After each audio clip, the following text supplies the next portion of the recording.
네, 여러분 안녕하세요. 같이 말씀 함께 큐티 나눔 시간입니다. 오늘 말씀은 예레미야 25장 1절에서 14절까지 말씀입니다. 오늘 말씀에서는 하나님께서 예레미야를 통해서 23년 동안이나 돌이키고 회개하고 하나님께 돌아오라고 이렇게 말씀하셨지만 유다 백성이 끝까지 하나님의 말씀을 거절했던 그런 내용이 기록되어 있고, 이제 주님께서 그런 자들을 향해 정말 최후의 심판을 말씀하시는 내용이 기록되어 있습니다. 오늘 말씀은 이 포로 생활, 바벨론 포로 생활이 시작되기 약 20년 전에 예언된 말씀이에요.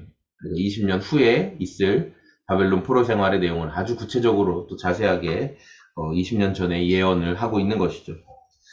예레미야를 통해서 하나님께서 하신 말씀, 또 3절 말씀해 보니까 아몬의 아들 요시아가 유다 왕이 되어 13년이 되던 해부터 오늘에 이르기까지 23년 동안 주님께서 나에게 계속하여 말씀하셨고, 나는 그것을 여러분에게 열심히 전하였으나 여러분은 그 말을 전혀 듣지 않았습니다. 이렇게 말하고 있어요.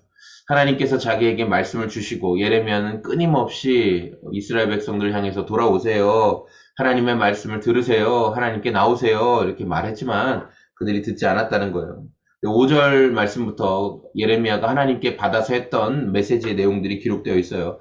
악한 길에서 돌아와라, 우상숭배의 길에서 돌아와라, 하나님의 분노를 격발시키지 마라, 하나님의 진노를 일으키지 마라, 이렇게 끊임없이 말했지만, 그러나 이스라엘 사람들, 또 왕으로부터 백성들에 이르기까지 하나님의 말씀에 귀 기울이기보다 자신들의 마음대로, 또 이방 사람들이 하는 대로 우상 숭배하는 일들을 멈추지 않고 계속 진행했다는 거예요.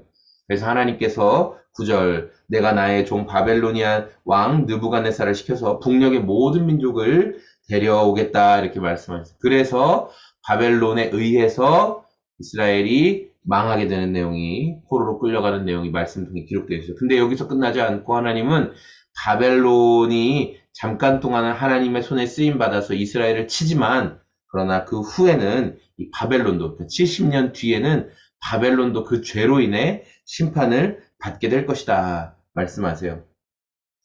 저는 오늘 이 말씀을 묵상하면서 이런 생각을 하게 됐어요. 예레미야는 과연 그 실패한 선지자인가? 라는 질문이 갑자기 들었어요. 여러분, 우리가 어떤 일을 23년 동안 했다고 생각해 볼게요. 23년간 그것도 정말 성실하게, 정말 진실하게 열심히 했어요. 그런데 내가 그 일을 기대했던 것만큼의 어떠한 성과가 나오지 않았던 거죠. 예레미야가 했던 성실한 일은 뭐냐면 하나님의 말씀을 선포하는 것이었고, 그 결과 기대했던 것은 이스라엘 백성들이 말씀을 듣고 돌이키고 회개하는 것이었어요. 그러나 23년간 그렇게 열심히 성실하게 사역했음에도 불구하고, 하나님의 말씀을 전했음에도 불구하고, 이 마음이 불붙는 것 같아서 정말 그 말씀을 포기하지 않고 전했음에도 불구하고 이스라엘은 결국 망하게 되고 심판을 받게 되는 거예요. 자, 그럴 때 우리가 예레미야는 실패한 선지자야, 그렇게 말할 수 있을까? 저와 여러분이 어떤 일을 하나님 앞에서 정말 성실하고 진실하게 수십 년간 했는데, 정말 하나님께서 원하시는 방향대로 나아갔는데 내 계획대로 안 됐어요. 기대한 대로 안 됐어요. 그럴 때 우리를 너는 실패했다, 너는 망했다, 네 사역은 망한 사역이다, 여러분, 우리가 그렇게 말할 수 있을까?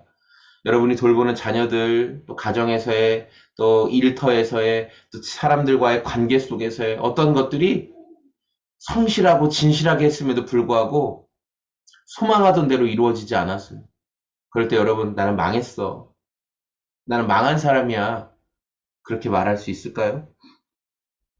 저는 오늘 말씀을 통해서 우리의 사역이 실패한 선지자, 나는 실패한 목회자, 나는 실패한 어떤 사람이 아니라 하나님의 일을 성실하고 진실하게 했다면 그것은 하나님이 아신다, 그것은 하나님이 기억하고 계신다, 이 말씀이 오늘 저에게 예레미야의 모습을 보며 소망의 메시지로 다가왔습니다. 오늘 저와 여러분들의 삶에서 하나님이 주시는 그 소망의 메시지, 내가 하나님 앞에 성실하고 진실하게 그 일들을 감당했다면 그것은 하나님이 아신다. 여러분, 하나님이 아시는 인생으로 오늘을 다 살아내기를 소망합니다. 고맙습니다. 오늘도 주님과 그렇게 동행하는 하루 되시길 소망합니다. 감사합니다. 안녕히 계세요.